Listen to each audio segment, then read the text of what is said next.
Halo Sobat Dunia Seribu Besar, semoga Sobat selalu diberi kesehatan, panjang umur, dan rizki yang melimpah, amin. Sebelum masuk ke alur ceritanya, jangan lupa dukung channel ini ya dengan klik subscribe, like, komen, dan share, terima kasih. Mari kita lanjutkan perjalanan, Li Qiye. Setelah pasokan selesai, Eternal memulai lagi jalur Remote Will Land. Alam Pembohong adalah perhentian terakhir tempat eksplorasi dan juga wilayah paling sepi. Hal ini tentu saja disebabkan oleh bahayanya yang terkenal. Belum lagi ahli biasa, bahkan dewa dan kaisar pun bisa mati di sana. Selama perjalanan jauh, Abadi menjadi tenteram karena hanya sedikit penumpang yang menuju alam liar. Bahkan mereka yang cukup kaya pun tidak akan berani mengambil risiko fatal ini. Li Qiye menampilkan sepanjang jalan tanpa keluar. Wu Fengying datang menemuinya beberapa kali tetapi ditolak oleh sang putri. Dia memberi perintah untuk tidak melihat tamu manapun selain menyegel ruang di sekitarnya. Anehnya, Wu Fengying juga tidak menimbulkan masalah dan menunggu dengan tenang. Sang putri terus melakukan pengeboran dengan baik sementara di dalam ruangan yang benar-benar sunyi. Hal ini membuat sang putri berpikir bahwa Li Qiye sedang fokus pada pengembangan dan pemahaman Grand Dao tertinggi. Dia tidak tahu bahwa ruangan itu sebenarnya kosong. Dia tidak ada di dalam ruangan yang sama sekali dan hanya menyegel ruang di sana. Faktanya, dia bahkan tidak berada di dalam yang abadi, tidak ada yang tahu kapan dia pergi karena keberadaannya tidak dapat dilacak bahkan oleh 12 kaisar. Sebenarnya pergi ke hutan belantara terpencil hanyalah sebuah alasan. Tujuan sebenarnya adalah untuk bertemu orang-orang tertentu, tidaklah berlebihan untuk mengatakan bahwa inilah tujuan pure. Ini adalah pertemuan yang sangat rahasia, tidak ada orang lain yang dapat mengetahuinya. Di lokasi spasial tanpa sepengetahuan orang lain, semuanya disembunyikan. Keberadaan orang lain tidak memiliki cara untuk menghitung apa yang terjadi di tempat ini, bahkan para penguasa dan kaisar tertinggi pun tidak. Itu adalah lokasi rahasia di luar pemandangan surga. Dia duduk di sana dengan tenang, seolah menyatu dengan ruang mistis ini. Rahasianya tidak cukup untuk menggambarkan tempat ini. Hanya 2 orang yang mengetahui lokasinya. Salah satunya adalah Li Qiye, yang lainnya adalah orang yang dia tunggu. Bahkan Kaisar Abadi Min Ren saat itu tidak mengetahuinya. Ada sebuah kisah di dalamnya, yang tidak akan pernah bisa diungkapkan. Akhirnya, ruang berfluktuasi dan orang yang ditunggunya akhirnya tiba. Orang ini sama misteriusnya dengan lokasi ini. Sosok, simbol, identitas, dan namanya dirahasiakan sepenuhnya, tidak ada seorang pun yang bisa mengetahui semua itu. Kamu terlambat, Li Qiye berkata sambil tersenyum. Dia adalah satu-satunya orang yang mengetahui identitas orang ini. Jalannya panjang, tidak mudah untuk sampai ke sini. Ditambah lagi, terlalu banyak mata sehingga sulit meninggalkan rumah. Orang itu balas tersenyum. Sudah waktunya bagi generasi ini untuk datang dan pergi, kata Li Qiye. Bahkan jika itu tidak terjadi, ini masih ada waktu untuk mengakhiri ini karena kamu telah memutuskan untuk berangkat. Jawab orang itu. Memang, Li Qiye tersenyum, setelah menyapu semua orang yang menyusahkan itu adalah saat di mana aku harus pergi sehingga aku bisa memulai pertempuran terakhir tanpa rasa khawatir. Apakah kamu percaya diri? Orang itu dengan serius berkata, jika kamu bisa kembali dengan penuh kemenangan, maka masalah di sini hanyalah masalah sepele, kamu bisa membersihkannya seperti sarang laba-laba. Siapa yang bisa percaya sepenuhnya pada jalur ini? Terlalu banyak yang telah mencoba sebelumnya tetapi tidak ada yang berhasil. Ini tidak memulai era yang benar-benar baru. Li Qiye menjawab. Orang itu berpikir dalam diam dan mendapati dirinya setuju, tidak ada yang tahu apa yang akan terjadi setelah pertempuran terakhir bahkan dengan kemenangan. Ini adalah asuransiku. Li Qiye berkata, setelah menyelesaikan masalah yang bermasalah di sini, saya dapat melanjutkan dengan tenang. Lebih penting lagi, biarpun aku tidak bisa kembali hidup-hidup, kegelapan yang ada saat ini tidak akan ada di tempat ini karena mereka sudah diurus. Jadi, nasib dunia di masa depan terserah Anda. Mari kita lihat Anda dan orang lain dapat memimpin dunia melewatinya atau tidak. Saya juga bukan penyelamat dunia, jalan ini bukan untuk saya melindungi. Orang itu tersenyum dan kecewa. Siapa yang tahu? Li Qiye menjawab, saya adalah seorang tukang daging dalam pikiran semua orang. Sedangkan untuk kaisar sepertimu, akulah tangan gelap di balik tirai. Kamu selalu menolak gagasan ini tetapi kamu selalu menjadi orang yang tidak bisa melepaskannya. Mengapa tidak memberi tahu dunia? Kata orang itu, apakah kamu juga tidak memiliki rahasia identitas? Berapa banyak yang benar-benar menyadarinya? Li Qiye berkata, kamu bisa saja memilih jalan yang berbeda tetapi kamu tetap melanjutkan jalan ini. Mengapa demikian? Reputasiku tidak ada artinya di suhu dingin, tidak apa-apa kalau tidak ada yang tersisa dariku di zaman ini juga. Saya hanya melakukan apa yang saya inginkan, itu saja, tidak berusaha menjadi penyelamat atau pelindung. Orang tersebut berhenti mengungkit hal ini karena memang itu pilihannya. Satu langkah salah dan mereka akan dikecam oleh dunia selamanya. Jika mereka gagal, maka mereka akan dianggap sebagai monster jahat. Namun demikian, mereka tetap pada jalurnya karena tanpa melakukan hal tersebut, kegelapan akan turun bahkan sebelum kehancuran yang tak terelakkan terjadi di masa depan. Bagaimana dengan kakek tua itu? Mereka akhirnya langsung pada intinya. Ini adalah rencana mengejutkan yang telah mereka buat sejak lama. Bersembunyi dengan cukup baik. Orang itu menjawab, mereka tahu betul bahwa beberapa kaisar tidak akan menyerah dan kelompok Jiao Heng juga tidak akan berhenti, tidak ada informasi baru tentang mereka dan kelompok Jiao Heng.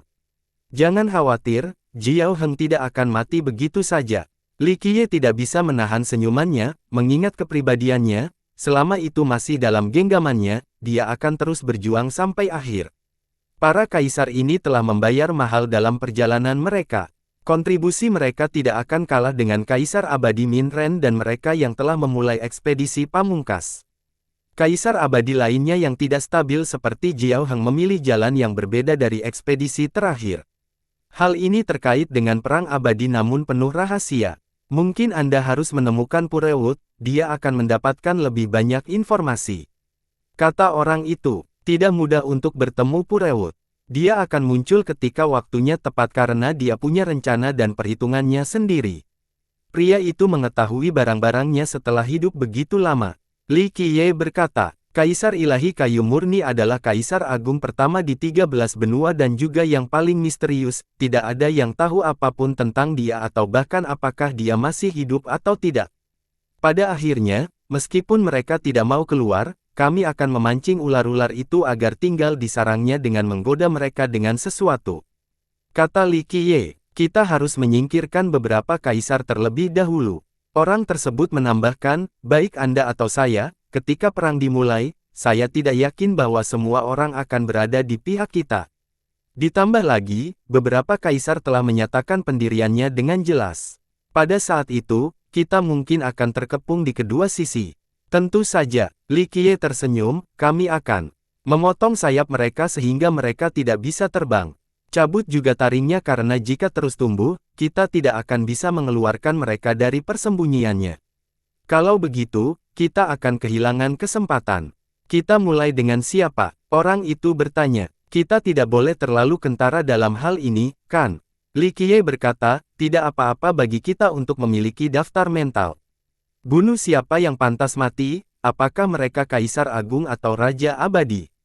Jangan biarkan mereka berdiri di sisi lain. Duo ini merencanakan banyak hal di tempat pertemuan rahasia Merea. Mereka bercerita tentang kisah-kisah gaib yang berhubungan dengan para kaisar, kisah-kisah penting yang memiliki 10 surat wasiat ke atas. Yang berlevel rendah tidak memenuhi syarat untuk menjadi bagian dari percakapan mereka. Konten tersebut akan mengejutkan seluruh 13 benua karena melibatkan karakter-karakter hebat dari generasi sebelumnya. Mereka juga berbicara tentang keadaan kaisar saat ini dan pergerakan terkini mereka. Misalnya, siapa yang menciptakan senjata tertinggi? Yang lain ingin menegaskan ke tempat yang tidak menyenangkan. Seseorang yang berbeda menginginkan kelahiran kembali. Kaisar tertinggi harus memperjelas pendirian mereka. Li Qiye berkata dengan sungguh-sungguh. Saya setuju. Orang itu juga menjadi serius. Saat ini, 13 benua hanya memiliki 4 kaisar yang masih hidup dengan 12 wasiat, Kaisar Ilahi Kayu Murni, Kaisar Dunia, Kaisar yang Mendalam, dan Raja Abadi Yiye. Purewut adalah seekor naga yang ekornya tidak terlihat. Dia selalu sulit dimengerti, segala sesuatu tentang dirinya tetap diselimuti misteri. Sedangkan Kaisar Dunia, dia telah menjadi saingan gagak hitam selama beberapa generasi.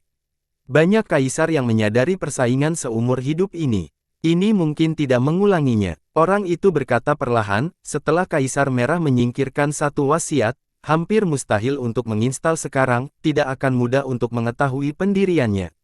Satu orang lagi harus disertakan ketika berbicara tentang Kaisar tertinggi. Kaisar Merah adalah Kaisar Agung ke-6 yang memiliki 12 surat wasiat. Dia berasal dari ras iblis dan mengambil gelar Crimson untuk menghormati Kaisar Api. Untuk beberapa alasan yang tidak diketahui, dia memutuskan untuk menghapus satu wasiat dan menjadi kaisar dengan 11 wasiat. Meskipun demikian, orang-orang tetap berhati-hati ketika berhadapan dengannya, bukan hanya karena dia pernah memiliki 12 surat wasiat tetapi juga karena garis keturunan penganugerahan yang menakutkan. Pemberiannya adalah darah abadi ras iblis. Kombinasi dari 11 wasiat dan garis keturunan ini menjadikannya eksistensi yang mengerikan, ditakuti oleh kaisar lainnya. Selain itu, ada rumor yang menyatakan bahwa dia mewarisi senjata abadi sejati Kaisar Api. Flame Emperor adalah orang ketiga yang memiliki 12 surat wasiat. Dia juga berasal dari ras iblis dan pernah memiliki salah satu dari 5 persenjataan abadi sejati. Sayangnya, hidupnya berakhir karena eksekusi surgawi. Senjatanya hilang sejak saat itu. Baru setelah kemunculan Kaisar Merah, muncul rumor bahwa dia memiliki persenjataan lama Kaisar Api. Bayangkan saja, kekuatan pribadinya dikombinasikan dengan True Immortal Armament. Dunia percaya bahwa dia masih berada di level yang sama dengan 12 kaisar lainnya. Dia adalah seorang kaisar 11 wasiat yang unik dalam hal ini, tidak ada yang berani memikirkan kemampuannya karena dia pernah memiliki 12 surat wasiat. Ya, Kaisar Merah sangat sulit dipahami. Li Qiye mengangguk, jangan khawatir, saya akan menginstal. Jika dia benar-benar ingin menempuh jalur Kaisar Api, dia akan tahu pilihan yang tepat untuk diambil. Tidak yakin tentang Kaisar yang mendalam. Orang tersebut berkata, sikapnya sangat tidak jelas tentang masa depan dan bahkan terhadap ras ilahi dan yang lainnya. Ini tidak jelas otoritas surga jadi saya cukup waspada terhadapnya. Otoritas surga adalah organisasi Kaisar Agung yang dipimpin oleh Kaisar Dunia. Pendirian mereka sangat jelas, untuk mendukung dan mensejahterakan ras surga. Li Qiye berkata, ini agak berbahaya. Kaisar 12 wasiat selalu memuji dengan penuh perhatian. Baik kita maupun musuh menginginkan mereka berada di pihak kita. Jika Kaisar yang mendalam tidak mau membuat pilihan, maka kita harus membunuhnya. Itu adalah pisau bermata dua, mampu menusuk titik lemah musuh dan juga kelemahan kita. Para kaisar tertinggi ini memiliki kekuatan destruktif yang sangat besar dan dapat mengubah situasi secara keseluruhan setelah mereka mengambil tindakan. Jadi, mereka adalah topik penting dalam percakapan ini. Kita mungkin perlu lebih kuat karena jika dia menikam kita dari belakang saat kegelapan datang, itu akan memicu kekacauan. Diperlukan lebih banyak kehati-hatian. Kata orang itu, ya, kami sebenarnya cukup baik di hadapan Dewa Kuno saat ini, hanya perlu khawatir tentang Kaisar yang mendalam. Li Qiye memuji, saya akan mengawasi setiap tindakannya. Orang itu berkata, adapun Raja Abadi Yiye, saya tidak perlu membuang waktu. Saya yakin Andalah yang paling mengetahui pendirian Raja. Saya bisa membuat keputusan untuk Yiye. Li Qiye mengangguk, jadi sekarang, awasi Kaisar yang mendalam. Jika dia menunjukkan tanda-tanda bergabung dengan musuh, fokuskan seluruh senjata kita untuk menembaknya. Ini akan menjadi jauh lebih bermasalah, membiarkan dia memiliki kesempatan ketika perang pecah. Baiklah, orang itu mengangguk. Mereka sedang merencanakan pertempuran paling mengejutkan di dunia ini, berkaitan dengan asal-muasal zaman ini. Kemenangan adalah suatu keharusan, dan bukan kemenangan yang diraih dengan susah payah. Mereka harus mendominasi sepenuhnya di masa depan atau mereka tidak akan berdaya untuk memulai ekspedisi pamungkas di masa depan. Setelah banyak berdiskusi, orang tersebut akhirnya dengan setengah bercanda berkata, meskipun kamu cukup menantang surga dan tidak terkalahkan, mudah untuk menghindari tombak di tempat terbuka, sulit untuk menghindari tusukan di kegelapan. Anda perlu membuat artefak perlindungan yang tak tertandingi. Jika seseorang dalam bayang-bayang ingin menyergap Anda, senjata biasa tidak akan berhasil. Tapi siapa yang tahu kalau mereka memiliki artefak paragon? Sekalipun Anda bisa selamat, lukanya tetap saja tertidur. Pada saat itu, semua kaisar mungkin akan mengancammu, guru kaisar abadi, dengan semua kehebatannya dalam perhitungan, masih dipermainkan oleh seseorang. Meskipun nadanya lucu, masih ada sedikit kebenaran. Mereka sadar akan kemampuan musuh. Mungkin ini saat yang tepat untuk membuat artefak Paragon. Li Qiye tertawa kecil sambil sedikit mengalihkan pandangannya. Jika memungkinkan, persenjataan abadi sejati juga bisa, kata orang itu dengan serius. Li Qiye menjawab, sekarang mungkin bukan waktu yang tepat, tapi itu juga kemungkinan lain. Saat itu, Min Ren ingin meninggalkan miliknya tapi aku menolak. Kita akan memanas di masa depan, jika semua kondisinya tepat, perangkat raja juga bisa berfungsi. Ada total 5 persenjataan abadi di dunia. Kaisar Ilahi Kayu Murni, Kaisar Dunia, dan Kaisar Merah Tua semuanya memilikinya. Sementara itu, Kaisar Abadi Min Ren membawa ke ekspedisi terakhir. Yang terakhir milik 6 Raja Dao tetapi hilang setelah kematiannya karena eksekusi surgawi. Banyak kaisar telah mencarinya sebelumnya. Bagaimanapun, memilikinya akan menjadi peningkatan kekuatan yang sangat besar.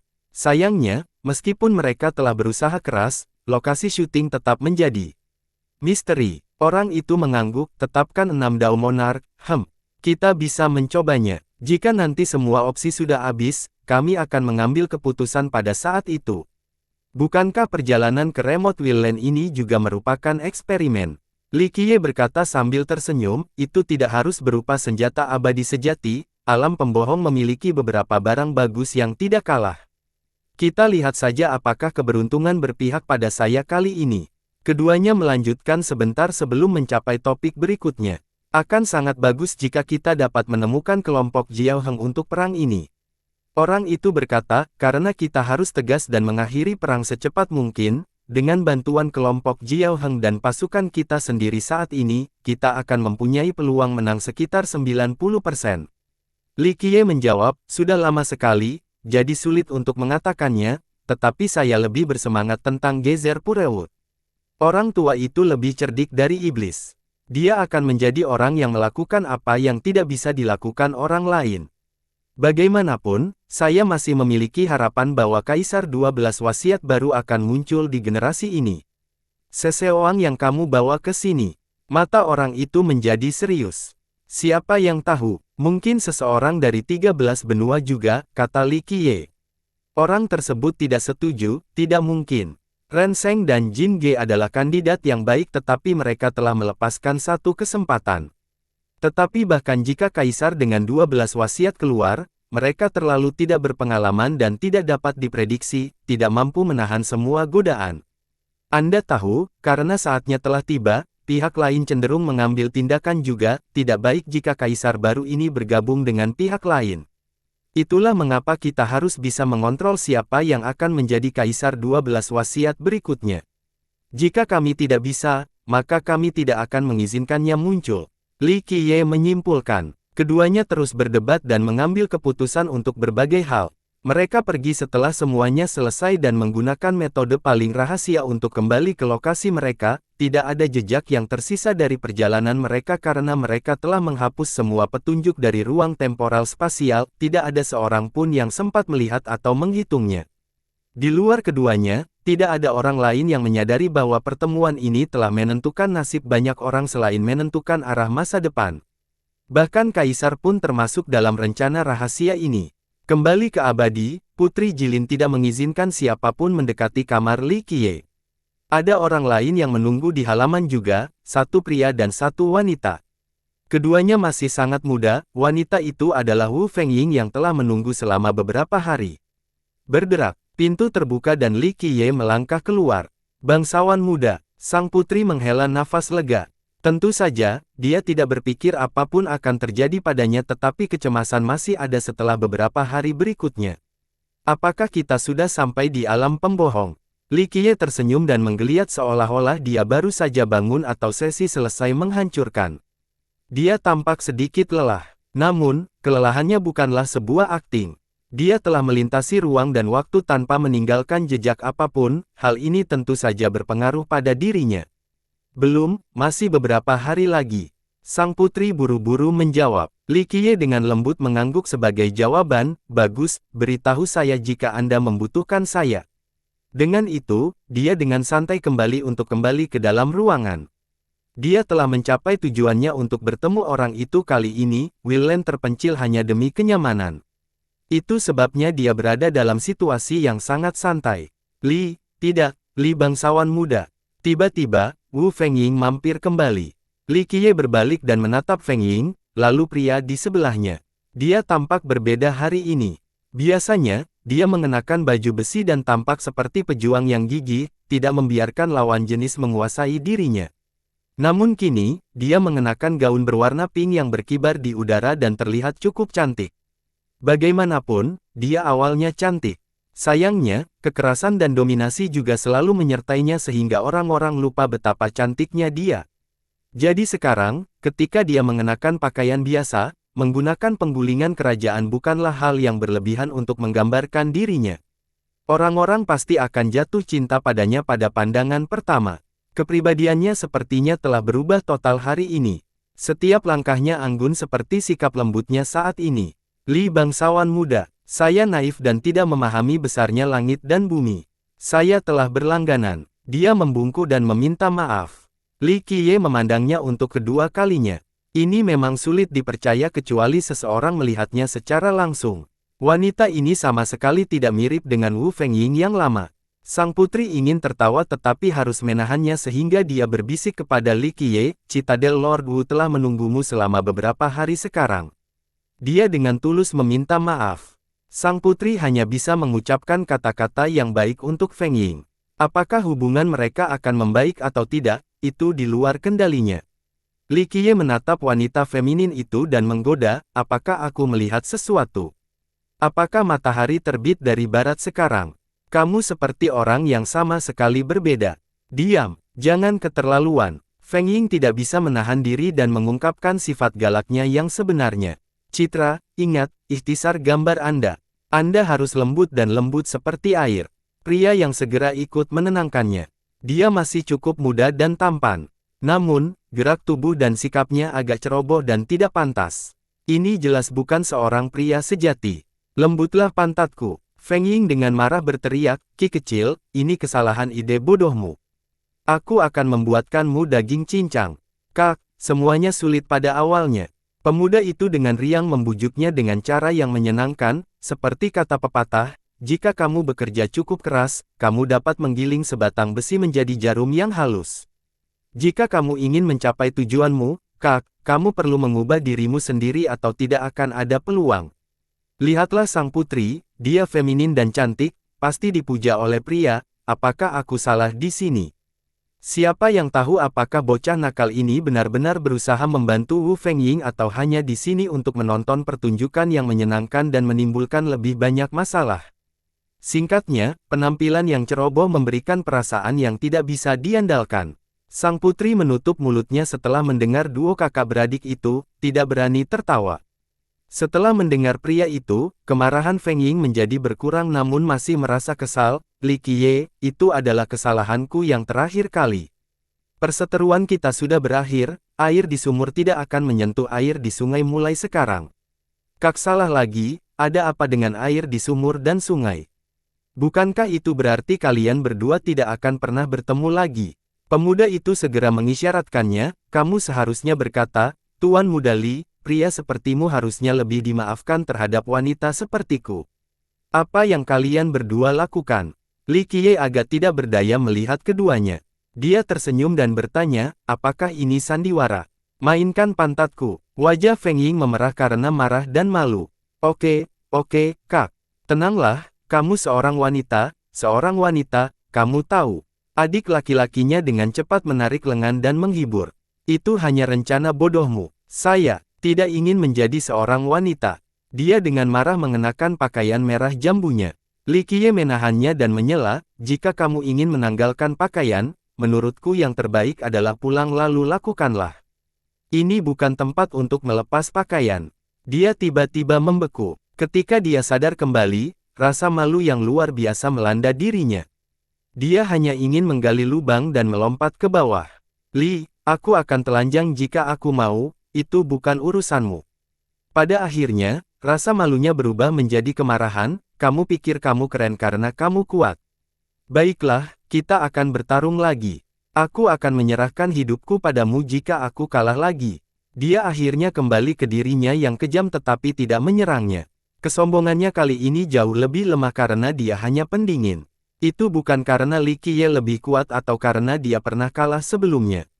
Ada alasan lain. Li Qiye terkekeh dan berkata, apa yang akan aku lakukan dengan hidupmu? Saya bukan utusan kematian. Anda mungkin saja. Feng Ying secara alami tidak akan menyerang Li Qiye jadi dia bersinar, tidak tahu bagaimana menyelesaikan situasi ini dengan elegan sambil tetap memenangkan hati. Li Qiye tersenyum dan berkata, baiklah, biarlah masa lalu berlalu, saya bukan orang yang picik. Hanya saja, jangan menimbulkan masalah di masa depan. Jika dia ingin menghadapinya, dia tidak akan hidup saat ini. Dia tidak peduli dengan masalah sepele seperti itu. Saat ini, kakaknya mengacungkan jempolnya dan memberi isyarat agar dia berusaha lebih keras. Bagus, jadi aku dimaafkan. Dia menjadi lebih berani dengan dukungan kakaknya. Meski begitu, dia masih tidak berani menatap mata Li Qiye. Li Qiye cukup terhibur dengan sikapnya, inikah cara seseorang meminta maaf? Berusaha lebih keras. Permintaan maaf ini masih belum cukup. Apa lagi yang kamu inginkan? Dia berteriak untuk menyembunyikan keadaan gugupnya. Permintaan maaf harus lebih lembut, bagaimana nada agresifmu bisa dianggap permintaan maaf? Li Qiye menggodanya lagi. Anda, dia balas menatap dengan pipi memerah. Saat ini, dua orang lainnya mengira Feng Ying masih akan marah. Namun, dia ragu-ragu sejenak tetapi tetap berjalan maju dan melepaskan harga dirinya. Ya, aku salah. Dia akhirnya mengerahkan kekuatan yang cukup untuk mengatakan ini. Tentu saja tidak mudah bagi seseorang yang keras kepala seperti dia karena dia lebih baik mati daripada memerintah kepala dan menyerah di hadapan seseorang. Li Qiye menghela nafas dalam pikirannya setelah melihatnya menundukkan kepalanya dan berkata, aku sudah melupakannya dan hanya mempermainkanmu sebelumnya, tidak perlu membungkuk untuk mencapai sesuatu. Jadilah dirimu sendiri. Komentar Li Qiye membuat Wu Fengying lengah. Dia berdiri di sana dengan canggung, tidak tahu kata-kata yang tepat untuk diucapkan. Pergilah, Kak, ini bagus. Adik laki-lakinya segera berpegangan tangan sambil tersenyum sambil berbicara pelan, raih kesempatan untuk memenangkan hati pria itu sekarang. Wu Qi, dia memerah dan berubah menjadi naga yang mengamuk lagi, memaksanya mendekat untuk menghajar kakaknya. Pria itu segera berjongkok sambil menutupi kepalanya untuk menahan serangan tersebut. Meski begitu, dia tetap membuka mulutnya tanpa rasa takut untuk menggodanya, Kak, kamu juga tidak berperasaan. Saya jelas-jelas mengajarkan Anda cara memenangkan hati seorang pria, tetapi sekarang, Anda memukul saya. Aku tidak akan menyukainya lagi. Tutup mulutmu. Feng Ying berada di posisi yang sulit. Semuanya baik-baik saja tapi sekarang dia terjebak aneh di depan Li Qiye, semua karena bocah sialan ini. Jadi, hanya lebih banyak tinju yang menghujaninya akan membuatnya terasa lebih baik. Baiklah, aku akan diam. Wu Qi masih membuka mulut. Meskipun menyatakan sebaliknya, Kak, bahkan jika kamu memaksakan tutup mulut, itu tidak mengubah fakta bahwa kamu menganiaya saudaramu sendiri dengan sangat buruk setelah menemukan naksir, aku tetap saudaramu. Dalam waktu singkat, sang adik terus memukul sambil sang kakak memeganginya untuk membela diri sambil terus menggodanya. Sang putri tidak tahu harus melakukan apapun selain menutup mulut. Duo ini terkadang bisa menjadi buruk. Feng Ying akhirnya lelah dan berhenti. Sementara itu, meski sempat dikalahkan sebelumnya, Wu Qi masih baik-baik saja. Sepertinya dia sudah lama digunakan sebagai karung tinju, jadi dia sudah terbiasa. Setelah berhenti, dia menyadari bahwa Li Qiye sedang tersenyum ke samping. Itu membuatnya terlalu malu untuk melihatnya sehingga dia menatap kakaknya lagi. Di sisi lain, Wu Qi tidak keberatan sama sekali dan berdiri di sana tanpa peduli. Dia menamparkan nepuk debu di tubuhnya dan berdiri. Dengan sikap santai, dia mendekat dan membungkuk dalam-dalam pada Li Qiye, namaku Wu Qi, anak ketujuh di keluarga, senang bertemu denganmu, kakak ipar. Anehnya, sikapnya sangat anggun dan sesuai dengan acara tersebut layaknya seorang anak dari klan besar, di luar bagian terakhir. Perubahan sikap yang tiba-tiba terkadang membuat orang lain mengira dia sedang melakukan suatu tindakan. Sayangnya, ini hanya gayanya yang mengecewakan. Bodoh! Feng Ying dengan marah meneriakinya sambil menghindari Li Qiye. Wuqi segera berada di belakang Li Qiye lalu mengintip keluar kepalanya dan tersenyum pada Feng Ying. Kak, ingat, jadilah anggun. Jika kamu terus melolong seperti singa betina sepanjang hari, kamu akan mengecewakan kakak ipar. Feng Ying ingin sekali menampung darah tetapi dia tidak berani memberikan pelajaran lagi karena dia berada di belakang Li Qiye. Li Qiye tersenyum dan menyeret Wuqi keluar sebelum memberikan pandangan samping, garis keturunan benteng yang kuat, sepertinya sekte Anda memperlakukan Anda sebagai penerus ortodoks. Wuqi tertawa dan berkata, kakak ipar, saudara perempuan saya adalah cabang utama. Dia akan bertanggung jawab atas sekte ini, saya bukan siapa-siapa. Jika Anda bukan jalur utama, lalu mengapa mereka memberi Anda artefak penting? Li Qiye berkata dengan santai. Hanya kebetulan, hanya kebetulan. Wuqi tersenyum kecut dan menjadi sedikit gugup. Dia merasa telanjang di hadapan ketidakpedulian tak acuh Li Qiye.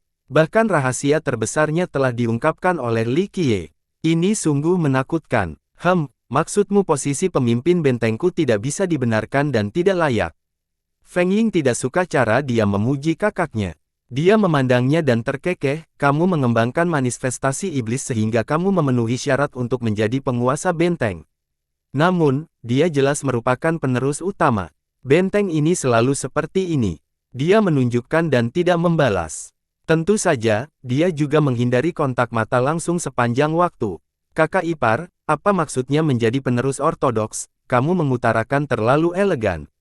Sejujurnya, aku hanya seekor kuda jantan. Jika aku boleh memilih, aku tidak akan mau menjadi salah satunya. Li Qiye mengabaikan keluhan ini dan berkata, jika kalian berdua terus main-main, lain kali aku akan membuangmu dari Eternal. Dengan itu, dia berbalik. Mulut Feng Ying terbuka karena dia ingin mengatakan sesuatu saat dia berjalan kembali ke dalam ruangan tetapi dia tidak memiliki keberanian. Begitu dia sampai di pintu, dia tiba-tiba berhenti dan menoleh, sebenarnya, pakaian merah muda itu sangat bagus untukmu, benar-benar bisa meremas kerajaan.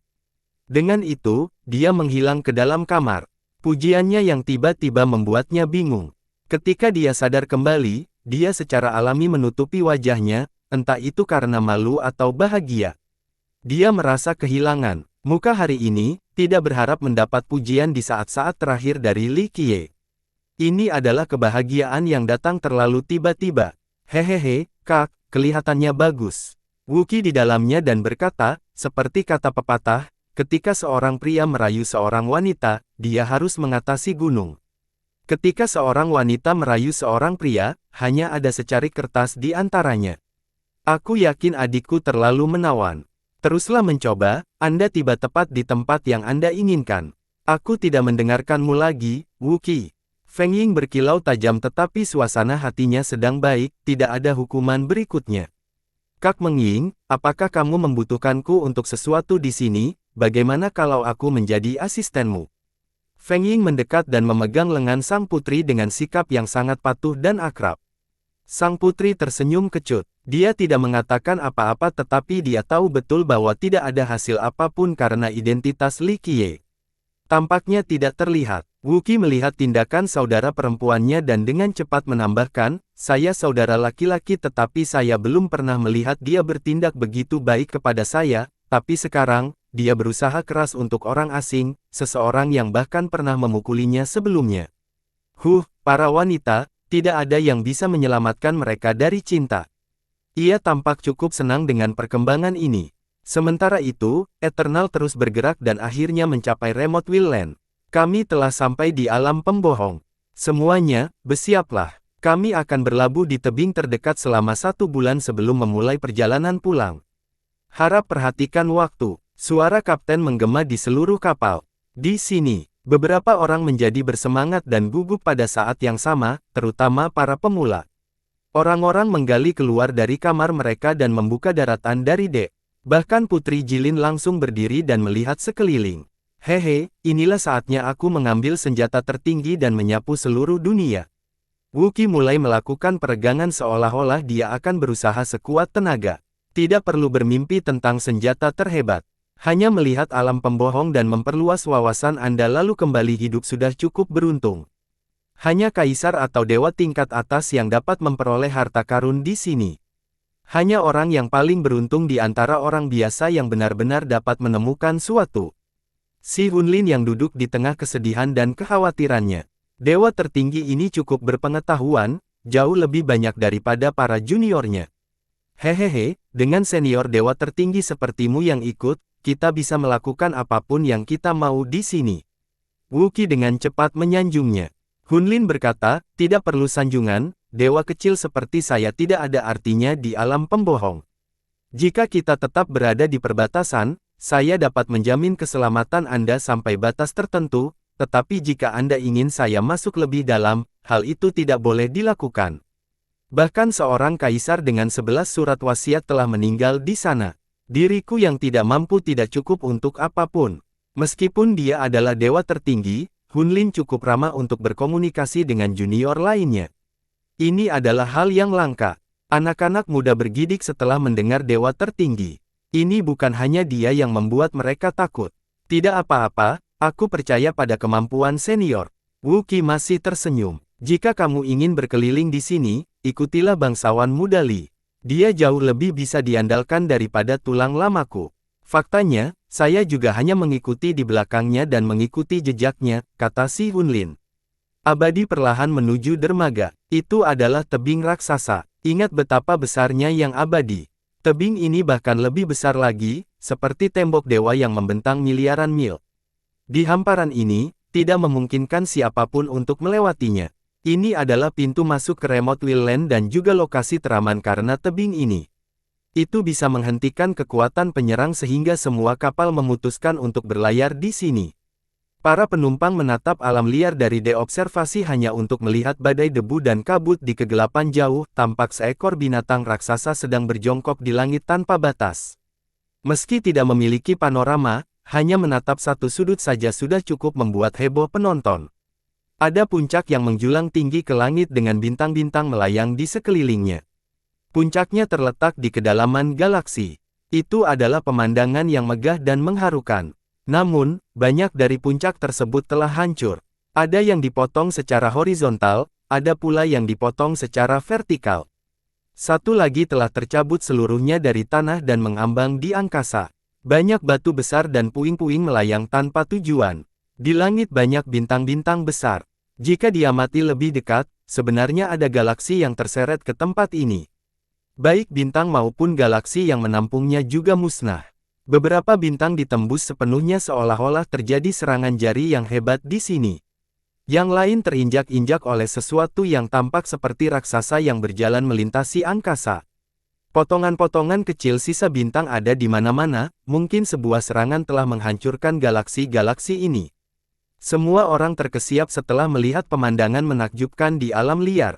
Mereka merasa bahwa perjalanan ini layak dilakukan bahkan tanpa memasuki tempat itu. Remote Will Land. Gambaran ini terukir di benak penonton. Para ahli ini saling bertukar pandangan sebelum keraguan melanda mereka. Beberapa orang baru pertama kali memiliki ambisi besar untuk tempat ini. Mereka bahkan menyatakan bahwa mereka tidak akan kembali sebelum menemukan sesuatu yang menakjubkan. Sayangnya, setelah benar-benar melihat tempat itu, mereka menjadi gelisah dan lemah. Kekuatan mengerikan macam apa yang diperlukan untuk menghancurkan dunia di masa depan ini? Di masa lalu, mereka pernah mendengar cerita tentang alam pembohong. Itu dikenal sebagai tempat berbahaya yang bahkan para kaisar pun tidak mungkin kembali. Namun tentu saja, mengalaminya secara langsung lebih menggugah mereka daripada kata-kata dan merampas kepercayaan diri mereka. Apakah kita masih ingin pergi? Seorang junior bertanya pada seniornya. Senior tidak menjawab, tidak dapat mengambil keputusan dalam waktu singkat. Bergerak, Li Qiye membuka pintu dan keluar. Bangsawan muda, sang putri dengan cepat menyambutnya. Li Qiye mengangguk dan melihat ke arah kelompok itu. Wu Fengying tersenyum padanya. Hari ini, dia mengenakan baju zirah lama tapi dia masih berbeda dari biasanya. Dia jelas lebih rapi dan memiliki gaya rambut yang pas untuk armornya. Ini membuatnya terlihat lebih feminim dan bahkan lebih cantik. Itu bukanlah temperamen yang heroik tapi lembut, terutama ketika dia menampilkan senyumannya yang mencuri jiwa. Hehehe, bangga, apakah kita masuk? Wu Qi bertanya dengan riang. Li Qiye meliriknya tanpa menjawab sebelum mengalihkan pandangannya ke arah alam pembohong. Tempatnya adalah salah satu lokasi tertinggi di Eternal, jadi dia bisa melihat tempat itu dengan cukup baik. Eternal telah berlabuh tetapi juga telah melepaskan tangga bagi siapapun untuk pergi. Namun demikian, tidak ada seorang pun yang benar-benar meninggalkan kapal karena sifat berbahaya dari tempat ini. Kesalahan sekecil apapun akan berakhir dengan kematian. Kekhawatiran merasuki atmosfer tetapi sekelompok orang tiba-tiba muncul. Merekalah orang pertama yang ingin berangkat ke alam pembohong. Ini bukan satu-satunya hal yang menarik perhatian karena aura misterius mereka bahkan lebih mencolok. Hanya ada beberapa lusin orang yang mengenakan jubah hitam longgar. Mereka tidak hanya menutupi sosok dan wajahnya tetapi juga menggunakan metode khusus untuk menyembunyikan semuanya. Bahkan surga pun tidak akan mampu menembus ini untuk melihat penampilan aslinya. Mereka sedang mengangkat sesuatu yang tampak seperti peti mati kayu. Itu juga menutupi kain hitam. Siapa mereka? Banyak yang penasaran dengan grup misterius ini. Sayangnya, tidak ada yang bisa menunjukkan identitas mereka karena tidak ada anggota yang terlihat sebelumnya di Eternal. Mungkin mereka tidak pernah menunjukkan wajah mereka sejak mereka menaiki kapal, tidak sampai kapal itu tiba di Remote Will Land. Tentu saja, sang kapten secara alami mengetahui siapa mereka tetapi karena posisinya, dia tidak ingin mengungkapkan informasi tentang penumpangnya kepada orang lain. Ada aura yang tidak menyenangkan pada kelompok itu, sungguh aneh. Si Hunlin yang juga berdiri di puncak tinggi langsung tertarik pada kelompok ini. Dia cukup kuat untuk menyadari sesuatu. Aura yang tidak menyenangkan. Apa maksudmu? Wuki menoleh dan bertanya, memang misterius, sangat rahasia. Apakah mereka melakukan sesuatu yang mereka tidak ingin orang lain mengetahuinya? Itu bukanlah sesuatu yang bisa kamu rasakan. Hunlin menjelaskan, mereka tidak memiliki esensi kehidupan, tidak ada satupun dari kita sama sekali. Mereka tidak berasal dari ras apapun. Mereka adalah anggota ras darah yang ditinggalkan. Li Qiye menatap peti mati itu dan mengungkapkannya tanpa emosi.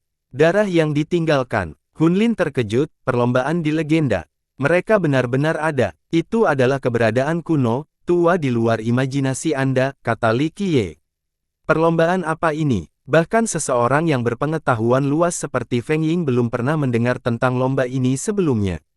Perlombaan yang sangat meneror. Hunlin berkata, menurut cerita lama, mereka adalah ras yang brutal. Apapun yang mendekati sarangnya pasti akan dibunuh. Itu sebabnya sarang mereka sangat ditakuti sebagai tempat yang membawa malapetaka. Saya belum pernah melihat orang-orang ini sebelumnya karena mereka tidak bersosialisasi dengan orang luar. Mereka adalah ras yang dilindungi, sangat misterius dan aneh. Namun ada pula yang mengatakan bahwa nasib mereka buruk, tidak ada hal baik yang akan terjadi jika kehadiran mereka. Ekspresinya berubah menjadi serius. Mengapa orang berkata seperti itu? Mereka membawa wabah. Wuki penuh rasa ingin tahu. Karena mereka kanibal. Li Qiye dengan acuh tak acuh mengungkapkan kepada pemuda yang bersemangat itu, mereka memakan hidup-hidup orang, bahkan tidak meninggalkan tulang. Benar-benar, Wuki sedikit terkejut, tapi itu tidak terlalu buruk. Ada banyak orang jahat di dunia ini, sudah ada ahli kanibal di 13 benua sebelumnya. Karena mereka hanya memakan manusia. Li Qiye memandangnya dan berkata, untuk berkembang biak, mereka harus memakan ras yang berbeda atau mereka akan punah. Mereka harus makan pria dan wanita. Wuki sangat ketakutan. Mereka sebenarnya bukan manusia, hanya sekelompok monster, atau makhluk mati. Li Qiye berkata, mereka bukan milik dunia ini sehingga reproduksinya sangat sulit. Meskipun makan dan berproduksi, jumlah mereka semakin berkurang. Ada suatu masa ketika mereka dengan gila-gilaan memakan para ahli dari semua ras. Semakin kuat, semakin baik, karena mereka ingin menyajikan sari darah makanannya guna meningkatkan peluang berkembangnya perkembangbiakan. Sayangnya, kemungkinannya masih sangat rendah sehingga mereka benar-benar memperbarui para ahli dari 18 negara selama periode ini. 18 negara, Sang Putri dan Feng Ying bergidik. Melahap 18 negara, berapa banyak nyawa yang hilang karena ini? Siapapun tentu saja akan bergidik menanggapinya. Meskipun beberapa ahli telah membunuh tak terhitung banyaknya karena pembunuhan adalah kejadian biasa di 13 benua, namun skala besarnya adalah cerita yang berbeda. Bayangkan saja, para penggarap seperti mereka hanyalah makanan untuk orang lain. Saya telah mendengar hal ini. Hunlin berkata dengan nada emosi, banyak kaisar menjadi marah dan secara pribadi pergi berburu untuk membunuh mereka. Sejak saat itu, monster-monster ini harus lari kembali ke sarangnya dan jarang muncul lagi. Saya tidak menyangka akan melihat mereka di sini sekarang. Li Qiye melihat ke arah kelompok itu dan berkata dengan datar, mereka masih belum menyerah setelah bertahun-tahun dan ingin mencoba lagi. Si Hunlin berkomentar, ada rumor bahwa mereka adalah orang mati dan sangat menakutkan. Mereka yang telah melihat wajah aslinya akan sangat ketakutan. Mungkinkah ada sesuatu yang begitu mengerikan di dunia ini? Mengerikan saja tidak cukup untuk menggambarkan mereka. Li Qiye menjawab, mereka adalah monster yang bukan milik zaman kita. Merupakan keberuntungan bagi mereka karena mereka tidak dibunuh di masa lalu. Kilatan dingin muncul di matanya setelah menyelesaikan kalimat terakhir. Benar-benar sekarang, Wuki tetap skeptis dan tertawa, saya telah melihat orang-orang jelek tetapi cukup jelek untuk menakut-nakuti seseorang sampai ke tingkat itu. Itu terlalu berlebihan. Coba ucapkan itu lagi setelah kamu melihat wajah aslinya. Li Qiye menjawab. Sebelum Wuki bisa menjawab, Li Qiye tiba-tiba menghilang. Detik berikutnya, dia sudah berada di hadapan gambar darah yang ditinggalkan. Ini yang paling ganas. Karena semua mata tertuju pada kelompok ini, seseorang langsung melihat Li Qiye. Apa yang dia mau? Kebanyakan masih takut setelah pertunjukan di dataran Buddha. Kelompok yang darah ditinggalkan juga berhenti. Mereka memiliki aura yang keras saat melihatnya tetapi tidak ada yang angkat bicara. Bukalah kadarmu dan tunjukkan dirimu. Li Qiye dengan santai menunjuk ke salah satu anggota dan diperintahkan. Namun, tidak ada seorang pun di kelompok itu yang bereaksi. Mereka masih terlihat seperti sekumpulan mayat yang memandanginya. Yang paling ganas itu sangat galak, tidak peduli pada siapapun. Salah satu penonton menunjukkannya setelah melihat tindakan dominan Li Qiye. Sepertinya aku harus melakukannya sendiri. Li Qiye melukis dan mengangkatnya ke depan. Pemogokan ini ditujukan langsung ke salah satu anggota. Orang ini sangat kuat. Kata menantang surga tidak cukup untuk menggambarkan dirinya tetapi dia tidak bisa menghindari serangan tersebut. Li Qiye telah mengunci bidang temporal spasial di area tersebut. Serangan itu menghancurkan jubah hitam yang menutupi dirinya, menampilkan wujud aslinya. Rambut penonton berdiri tegak setelah melihat orang tersebut. Ini terlihat seperti tubuh berbentuk manusia tetapi tidak terbuat dari kulit dan daging biasa. Senar tendon berdarah dijalin dan dipelintir menjadi struktur utama. Saat tali ini digerakkan, mereka tampak seperti serangga mengerikan yang berkumpul bersama. Tidak ada tengkorak. Di atasnya ada sekantong daging menyerupai bunga matahari. Itu menyebar dan menampilkan 8 bagian terpisah seperti kelopak dengan duri yang tak terhitung jumlahnya tumbuh di dalamnya. Mentah. Monster itu melolong dan mencoba menggigit Li Qiye dengan kepalanya yang seperti rahang. Terlebih lagi, duri-duri yang berdaging di dalamnya seketika tumbuh lebih panjang seperti tentakel dan membentuk sebuah kait, ingin menempel pada Li Qiye. Li Qiye hanya bersinar dengan mata berkedip. Makhluk mengerikan itu tiba-tiba mundur kembali ke tempatnya setelah melihat tajamnya. Seolah-olah ia telah menemui musuh bebuyutannya dan tidak berani mengambil setengah langkah ke depan. Makhluk ini diberkahi dengan indera yang tajam sehingga mengetahui kekuatan lawannya. Ia menutupi dirinya dengan jubah hitam tersembunyi lainnya. Seseorang muntah saat ini setelah melihat penampakan monster itu. Benar-benar menjijikkan. Oh ibu, benda apa itu? Banyak yang merasakan kaki mereka gemetar dan pucat karena ketakutan. Perlombaan darah yang ditinggalkan. Nenek moyang dari sekte yang lebih besar mengenali identitas monster itu dan menjadi ketakutan. Pak, kami di sini hanya untuk memberikan rasa hormat tanpa ada maksud jahat atau hal yang menyimpang. Jika kami telah menyentuh Anda dengan cara apapun, harap beritahu kami. Seseorang yang berbeda dengan gaya yang sama keluar. Dilihat dari suaranya, bisa dipastikan usianya sudah cukup tua. Bukan apa-apa, aku hanya ingin dunia mengingat wajah aslimu, kata Li Qiye. Pria itu terdiam sesaat dan akhirnya berkata, Tuan, mengganggu Anda bukanlah niat kami. Mohon izin, sulit untuk menghubungkan nada rendah hati ini dengan penampilan makhluk itu. Orang akan berpikir bahwa yang berbicara adalah seorang pria sejati. Saya tidak pernah menilai buku dari sampulnya. Li Qiye menjawab, saya hanya ingin dunia mengingat sebuah tragedi lama, bahwa ada orang-orang dengan keinginan tak terpuaskan yang bersembunyi di kegelapan. Makhluk itu memerlukan waktu beberapa saat sebelum menjawab dengan nada sopan yang sama, kami tidak berani memberi nasihat jahat, kami hanya ingin tinggal di tempat terpencil. Li Qiye tersenyum dan berhenti mengganggu mereka. Dia mengambil satu langkah dan kembali ke puncaknya. Kelompok yang ditinggalkan darah tidak berani berlama-lama dan mempercepat langkah mereka. Mereka menghilang ke alam pembohong. Orang-orang memperhatikan mereka sepanjang waktu dan masih merasa takut bahkan setelah mereka pergi. Monster apa itu? Saya belum pernah mendengar sebelumnya. Seseorang bertanya, apakah balapan ini ingin keluar lagi? Akan menjadi bencana jika hal ini terjadi? Tidak, saya harus memberitahu nenek-nenek moyang, sepertinya Verces mempunyai niat baik, ingin memperingatkan semua orang tentang kembalinya balapan ini. Seorang leluhur menganggap semuanya mengerikan. Apakah kakimu gemetar? Li Qiye memandang Wu Qi setelah kembali. Aku masih baik-baik saja. Wu Qi tersenyum sebagai tanggapan. Meski kakinya tidak gemetar, rasanya tidak enak seolah-olah dia tidak sengaja menelan lalat. Pengalaman yang cukup memuakkan. Mereka sudah lama tidak menunjukkan diri. Kenapa mereka di sini? Si Hunlin merasa tidak nyaman. Ini, dalam arti tertentu, kembali ke akarnya. Li Qiye memandang ke alam pembohong dan menjawab, kali ini mereka datang dengan rencana. Jika berhasil, mungkin akan menjadi bencana bagi Pure. Apakah ini kegelapan yang legendaris? Jantung sang putri berdetak kencang. Li Qiye telah menyebutkan beberapa kegelapan kali jadi dia bersumpah setelah melihat balapan ini. Mereka tidak memenuhi syarat untuk disebut kegelapan.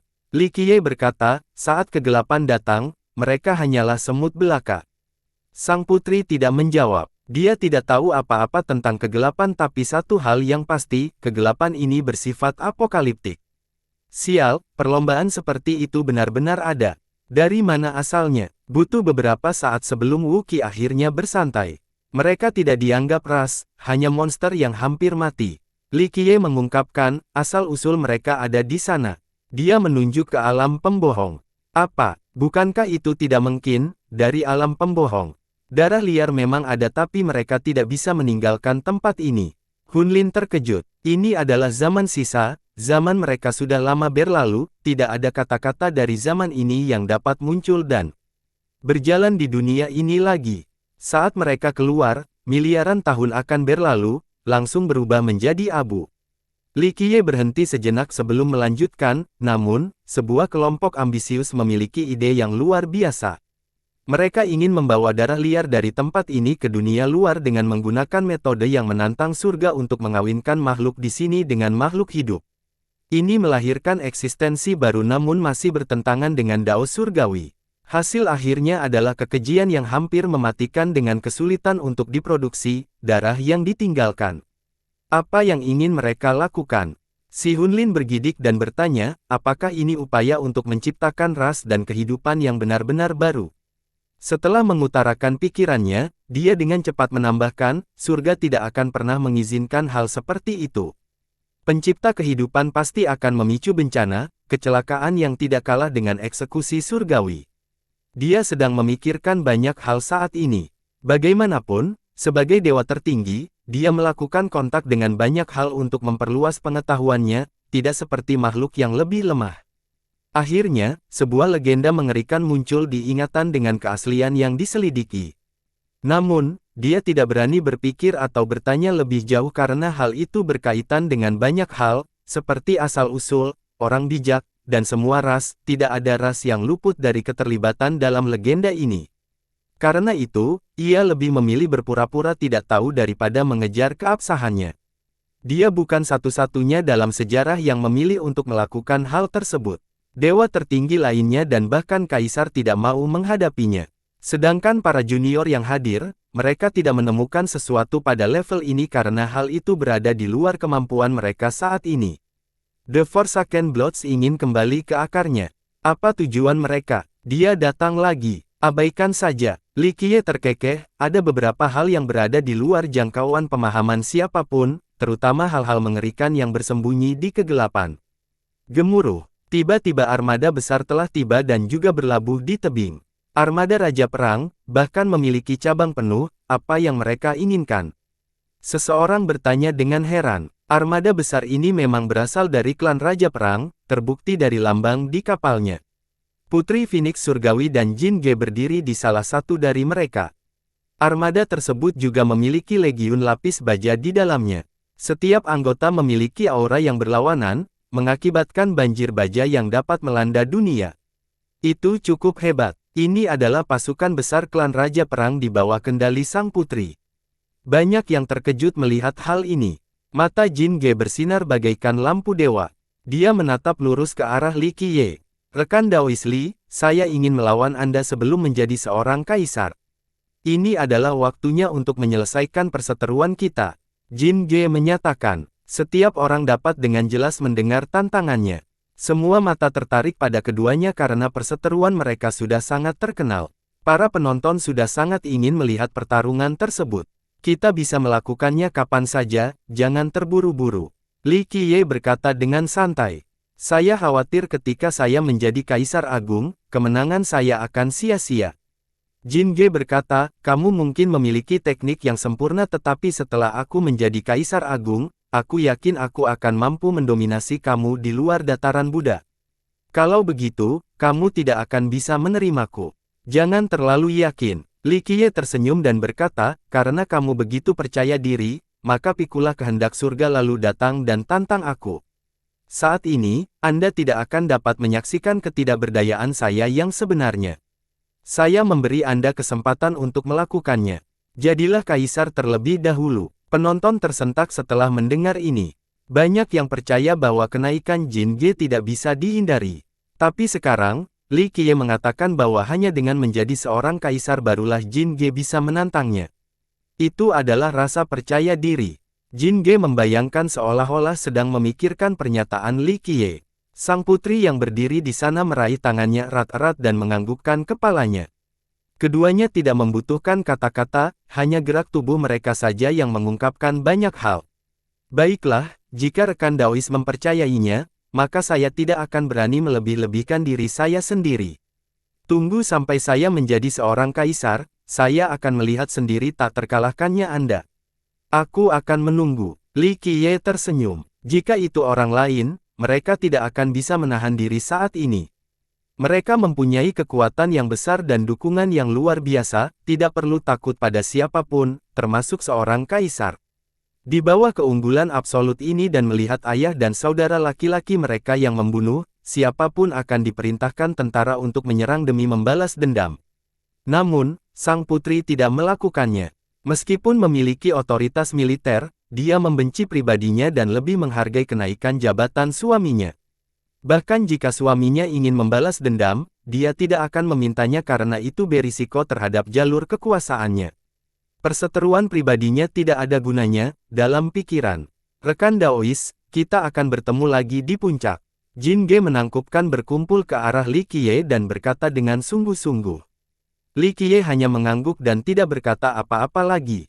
Gemuruh. Armada legiun berkumpul dan mengikuti Jin Ge ke alam pembohong. Apa yang mereka lakukan? Jin Ge ingin menjangkau area yang lebih dalam. Beberapa spekulasi, tidak ada yang tahu tujuannya.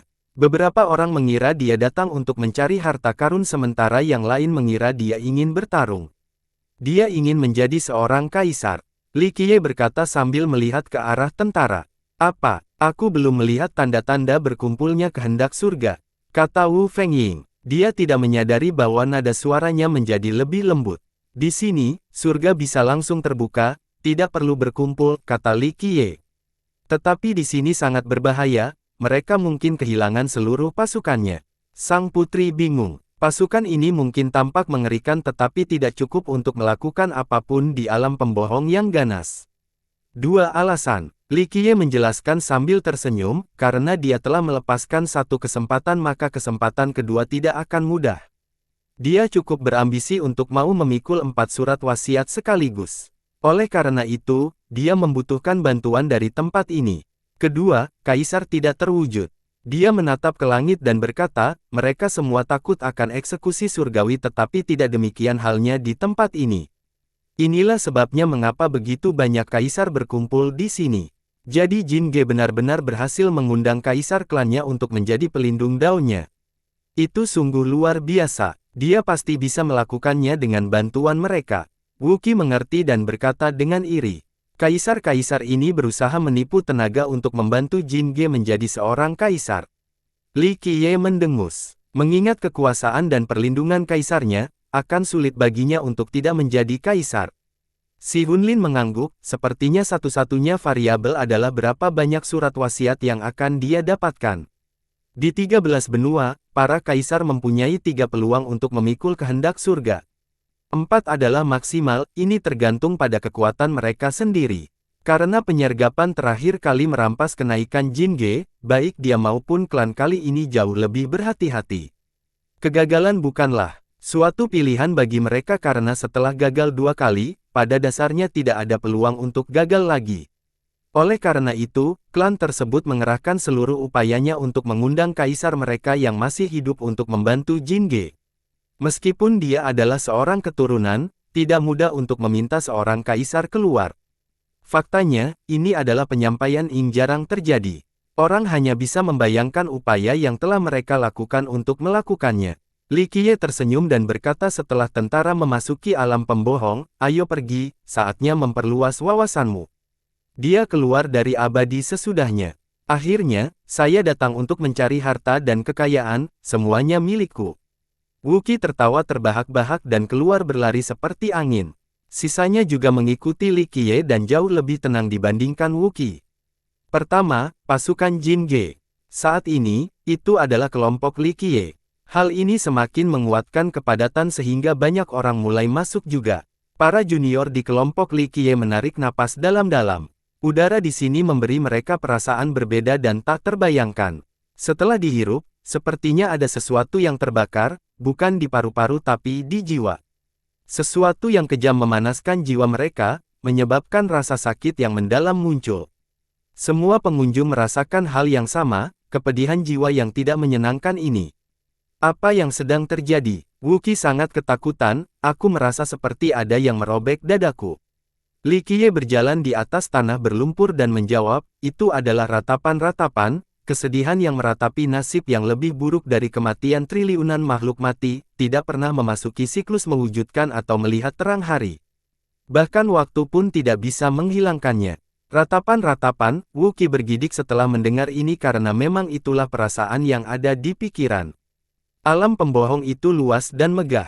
Namun, tempat itu tertutup badai debu dan kabut. Badai itu tidak berwarna abu-abu melainkan hitam dengan warna ungu. Bahkan lumpur di tanah memiliki warna yang aneh, menyerupai warna darah kering. Saat seseorang menarik napas dan mengendus dengan hati-hati, mereka juga akan menemukan sensasi muski dengan sedikit bau busuk.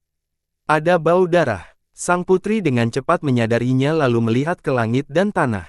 Memang, penyakit yang sangat tua dan tidak akan hilang. Li Qiye berkata dengan acuh tak acuh. Dia melihat warna umum tanah ini dan memiliki pemikiran yang menakutkan, seluruh dataran ini berlumuran darah. Benar, darah pernah mengalir ke seluruh dunia ini. Li Qiye berkata sambil melihat ke pantai. Bagaimana itu bisa terjadi? Jumlah darah sebanyak ini akan membutuhkan kekuatan besar yang menyerang alam pembohong di masa lalu. Wu Qi berseru, siapa bilang itu pasukan ekspedisi darah? Li Qiye menjawab, itu adalah darah mereka sendiri, yang berasal dari zaman itu. Lakukan secara rinci. Wu Fengying berkata dengan terkejut. Sederhana sekali, cukup panen. Matanya menjadi dalam, itu adalah zaman keemasan dengan kemakmuran dan kedamaian, zaman yang patut dipuji. Namun, di puncak zaman itu, ketika semua orang mengira itu adalah puncak peradaban mereka, hanya dalam satu malam, seseorang mengambil nyawa ahli yang tak terhitung jumlahnya, dewa yang tak terkalahkan, dan semua makhluk. Terjadilah perang yang berakhir dengan hancurnya zaman keemasan dan digembar-gemborkan sebagai zaman batu. Sangat sedikit orang yang selamat dan beruntung yang tersisa. Kami tidak benar-benar tahu apa yang terjadi tetapi para penyelidik mulai melupakan seluruh cobaan ini. Dia menghela nafas setelah menceritakan kisah ini. Siapakah penai itu, dan mengapa? Wu Qi bertanya, mengapa? Li Qiye memandangnya dan menjelaskan, kamu hanya melihat satu era. Ketika Anda melihat suatu zaman secara keseluruhan, Anda akan menemukan bahwa ini adalah panen biasa yang sesuai jadwal. Wu Qi tidak mengharapkan jawaban ini. Hal seperti ini terjadi berulang kali dalam suatu zaman. Era kemakmuran tidak menyisakan apa-apa. Mereka berjuang untuk mencapai kesejahteraan sekali lagi, tapi tentu saja, seperti kata pepatah, apa yang naik pasti turun. Panen akan kembali. Li Qiye tersenyum dan berkata, sejenis siklus. Feng Ying bergabung. Si Hunlin memahami misteri di balik layar, hanya sebuah peternakan, era keemasan, dan lainnya. Suatu era, dari lemah ke kuat, seperti Anda memberi makan beberapa sapi. Ketika mereka menjadi gemuk dan besar, inilah saatnya untuk membunuh. Memperlakukan begitu banyak makhluk sebagai hewan ternak. Para junior tercengang ketakutan. Sungguh menakutkan dan memuakkan membayangkan diri mereka berada dalam situasi yang sama. Siklus dari lemah ke kuat panen, hingga akhir zaman itu menuju. Li Qiye berkomentar, siapa yang mengumpulkan zaman itu? Dewa atau iblis? Sang putri bertanya, tidak ada dewa atau setan di dunia ini, itu semua ada di hati. Mereka sendirilah yang melakukannya. Li Qiye berkata tanpa emosi. Mereka berkumpul sendiri. Semua orang melakukan itu. Kenapa tidak ada yang mencoba menghentikannya? Feng Ying harus bertanya. Tidak ada penyelamat di dunia ini.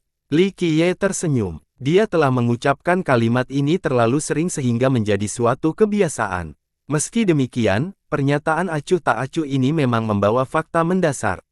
Hanya sang putri yang benar-benar memahami ungkapan itu karena dia telah mendengarkan berkali-kali.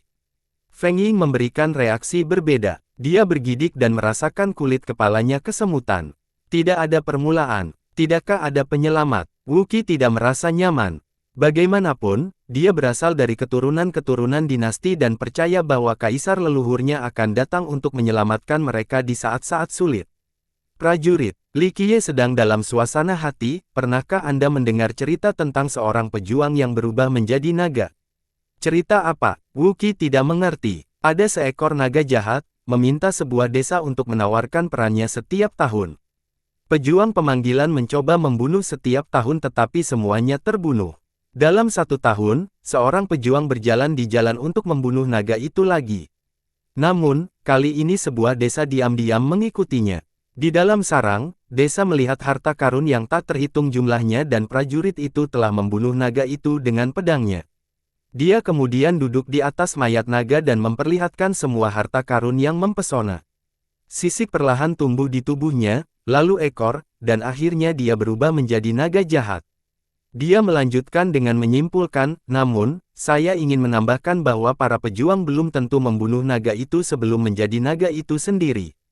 Hanya dengan melihat harta karunnya saja sudah bisa mengubahnya. Li Qiye dengan lembut menghela nafas pada saat ini. Si Hunlin dengan sedih karena banjir, banyak siklus yang menyebabkan darah dan penderitaan menutupi langit. Tak heran mengapa rasa sakit yang menyengat ini ada di alam pembohong. Kebencian dan ratapan tidak akan hilang. Para junior bertanya-tanya berapa lama siklus panen ini berlangsung dan berapa banyak darah yang dibutuhkan untuk menodai seluruh dunia ini. Mereka secara alami menjadi takut dan berpikir bahwa ini lebih mengerikan daripada neraka. Wu Qi bergidik dan bertanya, apa yang mereka panen? Hanya kekayaan dan harta karun. Saat Anda berdiri di puncak, Anda pikir Anda akan merawat harta karun apapun. Itu semua untuk bertahan hidup. Li Qiye mengungkapkan, bertahan hidup. Wu Qi tidak bisa menjelaskan titik-titik itu. Tidak ada gunanya mengarahkan sekarang. Ketika Anda mencapai level itu, Anda akan mengerti. Menyadari hal itu hanya akan membuat Anda stres. Bekerja keras saja dan ketika hari itu tiba, semuanya akan menjadi jelas. Li Qiye memandang Wu Qi yang sedang melamun dan berkata dengan santai. Meskipun kelompok itu terus berjalan di belakang Li Qiye, suasananya menjadi cukup berat, tidak ada yang mengatakan apapun karena kisahnya masih terbayang di benak mereka, meski mereka punya pendapat berbeda tentangnya. Satu hal yang pasti, masa depan pasti tidak menyenangkan. Ada kerumunan orang yang berkumpul di alam pembohong. Meski sadar akan bahayanya, tidak ada seorang pun yang dengan mudah melepaskan kesempatan untuk berkunjung. Itu memiliki harta terbaik yang akan bermanfaat bagi seseorang seumur hidup. Apalagi mereka tidak datang sendiri. Kekuatan dalam jumlah memberi keberanian mereka karena beberapa kelompok juga memiliki dewa tertinggi. Mereka mulai mencari kekayaan dan harta karun. Sampai batas tertentu, keserakahan dapat dipahami karena tingkat harta karun yang ditemukan di sini. Beberapa item bahkan bisa menekan senjata pemukulan. Bagaimana mungkin orang tidak merasakan jantungnya berdetak lebih cepat hanya dengan bersin? Itu di luar keuntungan pribadi, bahkan sekte mereka pun akan mendapat manfaat darinya. Inilah alasan mengapa begitu banyak petualang datang ke alam pembohong selama ini. Tentu saja, mereka adalah ahli sejati yang tidak kekurangan dewa tertinggi dan kaisar. Sudah banyak orang di sini selain penumpang dari abadi. Beberapa ahli sejati menjaga tempat-tempat tertentu karena ini bukan pertama kalinya mereka berada di sini. Mereka mengetahui di mana harta karun itu berasal dari pengalaman sebelumnya. Saat kelompok Likie sedang melintasi gundukan pasir, ada skuadron lain yang terdiri dari beberapa ratus orang. Pasir tiba-tiba runtuh dan semuanya tertelan. Jeritan tenggelam dalam lubang itu. Dengan suara mendengung, pasir menyatu kembali dan lubang pun menghilang. Ini adalah akhir yang ditelan para ahli ini. Brengsek, ada monster di bawah sana. Wookie terhuyung mundur beberapa langkah dan berkata dengan kaget. Jika kamu terus mundur ke kiri, maka akan ada monster. Likie berkata dengan datar sementara pemuda itu merasa takut, kami sedang berjalan di atas punggung sekarang. Teruslah berjalan ke kiri dan kepala lainnya akan memakanmu hidup-hidup. Wookie merasakan kakinya menyerah setelah mendengar ini. Dia bergidik dan berkata, Kak, itu tidak lucu. Siapa bilang aku bercanda? Likie menjawab dengan datar, ini adalah binatang yang berhibernasi di bawah tanah. Anda ingin saya membangunnya agar Anda dapat melihatnya? Tidak, aku hanya bercanda, Aku percaya kamu. Wookie segera memohon. Saat mereka melintasi gurun, terdengar suara mendengung dan kabut darah yang tak terhitung jumlahnya keluar dari tanah. Para petualang di sini berteriak karena meleleh setelah melakukan kontak dengan kabut. Daging mereka terkelupas dari tubuhnya dan jatuh, sebagian demi sebagian. Dalam sekejap mata, mereka mencair dan mengalir ke tanah bersama kabut berdarah. Apa-apaan itu? Putri Jilin yang aman dan sehat di samping tebing menjadi takut. Tak heran mengapa orang mengatakan bahwa alam pembohong terlalu berbahaya. Tampaknya memang demikianlah masalahnya. Jika bukan karena Likie, mereka mungkin sudah mati berkali-kali sekarang. Tentu saja, alam pembohong tidak menghancurkan semua penyusup. Beberapa datang dengan momentum yang tak terbendung. Gemuruh, serangkaian ledakan meledak di seluruh negeri. Terjadi pertempuran sengit di gunung yang menembus langit. Dua orang bertempur di sana dan mengamuk melintasi puncak berbatu. Bumi sedang dirusak oleh kekuatan mereka. Yang satu adalah manusia sedangkan yang lainnya adalah makhluk yang tubuhnya semerah darah. Manusia tua itu adalah dewa tertinggi dengan 6 totem, memungkinkan dia menggunakan kekuatan anima. Dengan baju besinya yang hebat, dia mampu mengendalikan momentum di mana-mana, setiap tekniknya memiliki kekuatan yang luar biasa. Makhluk berdarah itu berwujud manusia tapi entah dari ras apa. Ada taji tulang yang menonjol dari belakangnya dengan sepasang sayap. Sayapnya sudah membusuk tetapi sayapnya masih bisa menelan dunia dalam api. Senjata pilihannya adalah tombak dengan kelincahan yang tinggi. Itu bisa menembus bintang dan bumi dengan satu dorongan, tidak ada yang bisa menghentikan ketajamannya. Ada sebuah pagoda di dekat medan perang mereka. Pagoda ini juga seluruhnya berwarna merah, seperti ada darah yang menetes di dinding luarnya. Itu memancarkan aura abadi. Keduanya mungkin berebut harta karun ini. Itu adalah dewa tertinggi yang melonjak, seorang ahli luar biasa dari generasi terakhir. Si Hunlin segera mengenalinya dan terkejut. Pertarungan ini mencapai jalan buntu dan tidak akan berakhir dalam waktu dekat. Mati, dewa tertinggi mengeluarkan puncak yang menjulang tinggi dan membantingnya ke makhluk humanoid. Sementara itu, makhluk itu mengacungkan tombaknya menuju puncak. Gemuruh, tombak itu menghancurkan puncaknya dan melanjutkan dewa tertinggi. Yang terakhir membalas dengan membentuk mudra dengan kedua tangan sebelum membantingnya ke bawah. Makhluk apa itu? Wookie terkejut melihat hal ini terjadi secara merata melawan dewa tertinggi. Darah pembohong. Si Hunlin menjelaskan, ada ras pribumi di sini. Rumor mengatakan bahwa mereka tidur di bawah tanah dan mungkin akan membangunkan mereka.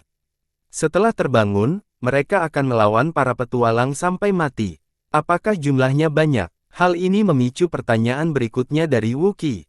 Siapa yang tahu? Tapi diam-diam, mereka tidak bisa meninggalkan alam pembohong atau itu akan sangat menakutkan karena Kaisar Agung yang memiliki 11 wasiat telah dibunuh oleh mereka sebelumnya, kata si Hunlin. Li Qiye menambahkan, mereka hanyalah sisa-sisa dari zaman dahulu kala setelah selamat dari bencana. Namun, mereka harus hidup di zamannya sendiri, tidak pernah keluar dan sering berhibernasi. Akumulasi waktu tidak akan baik bagi mereka saat mereka keluar dari tempat ini. Itu bagus kalau begitu. Wu Qi menghela nafas lega.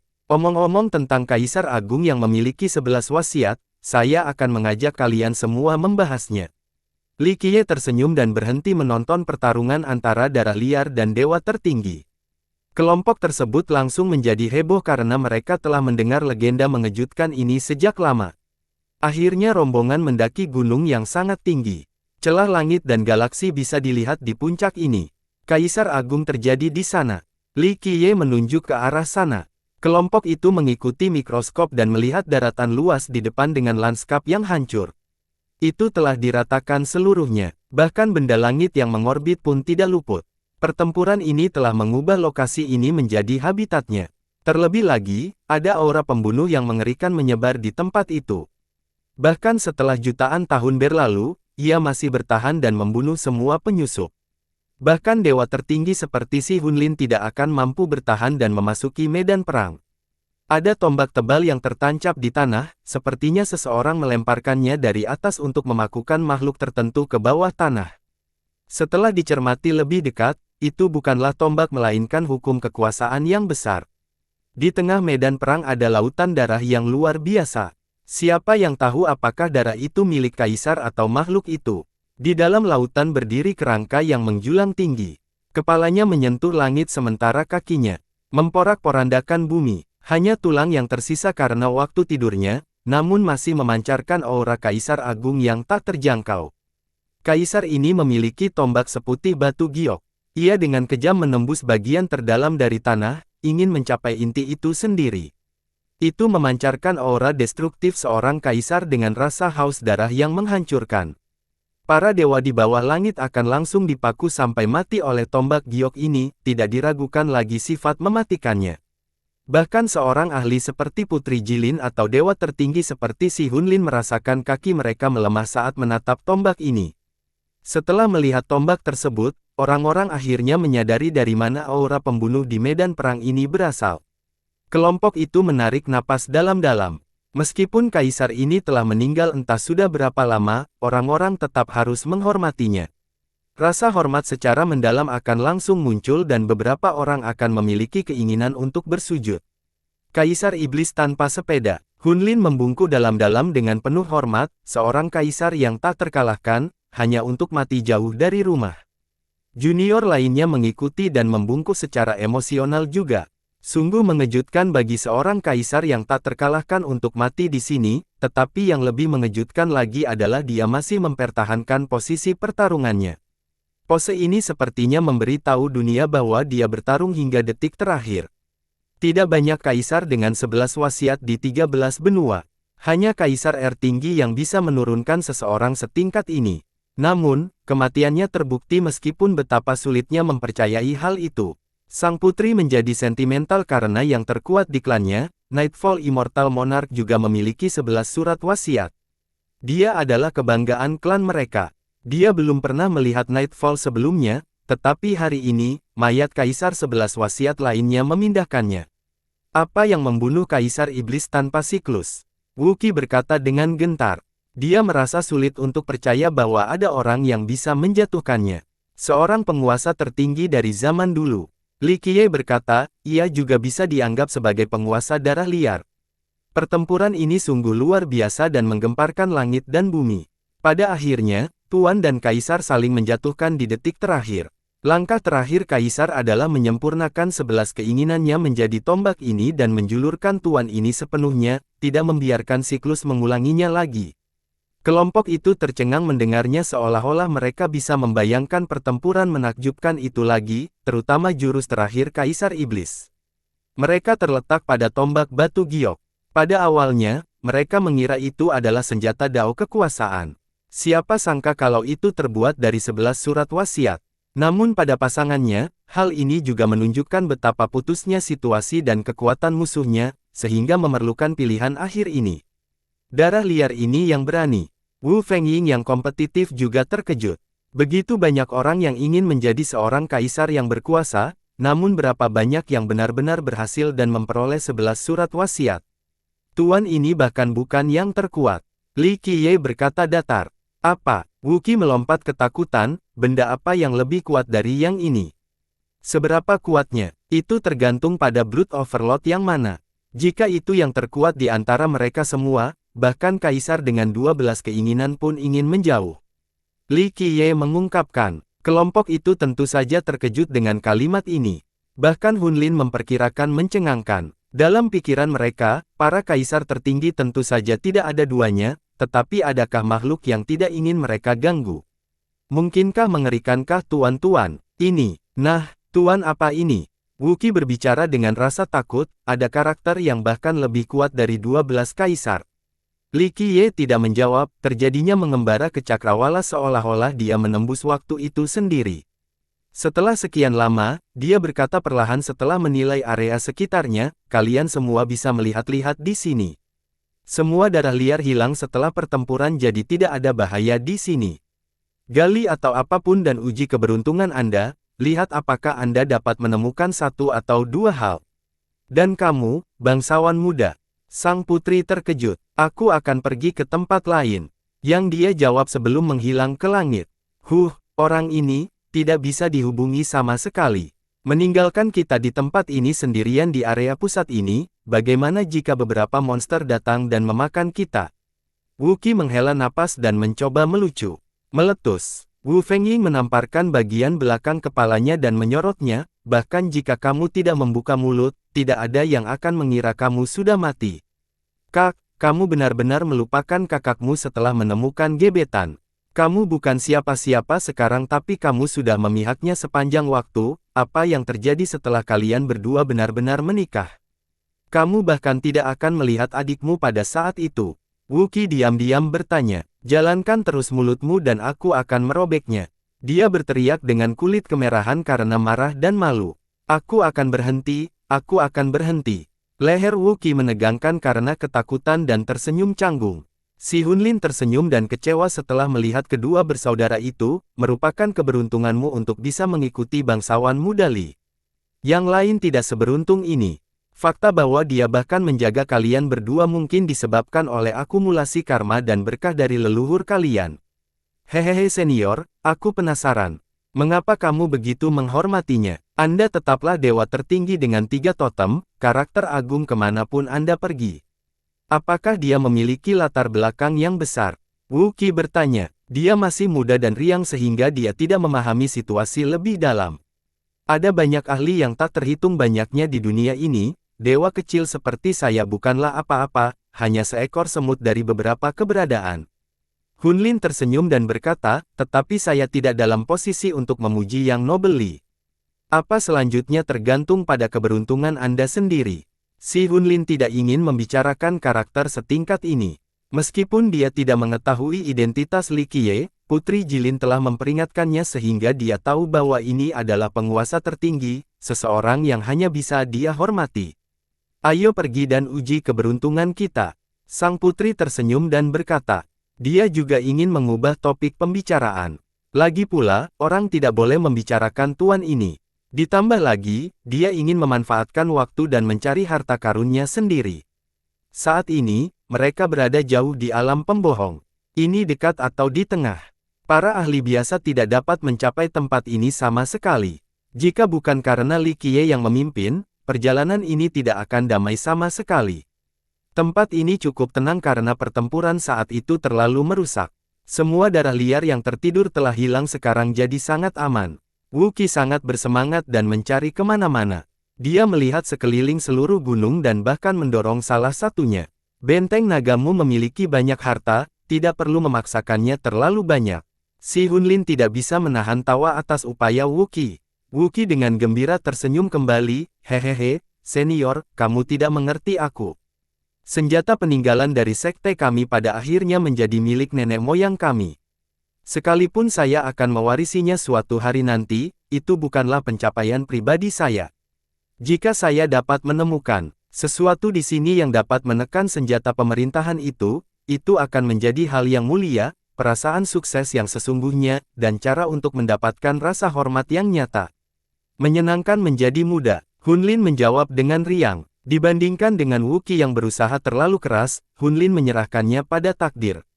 Dia hanya mencari dengan santai karena dia tahu jika memang ada harta karun di tempat ini, mereka sedang menunggu yang ditakdirkan. Seseorang pada tingkatnya sangat sadar akan karma dan takdir. Bersambung.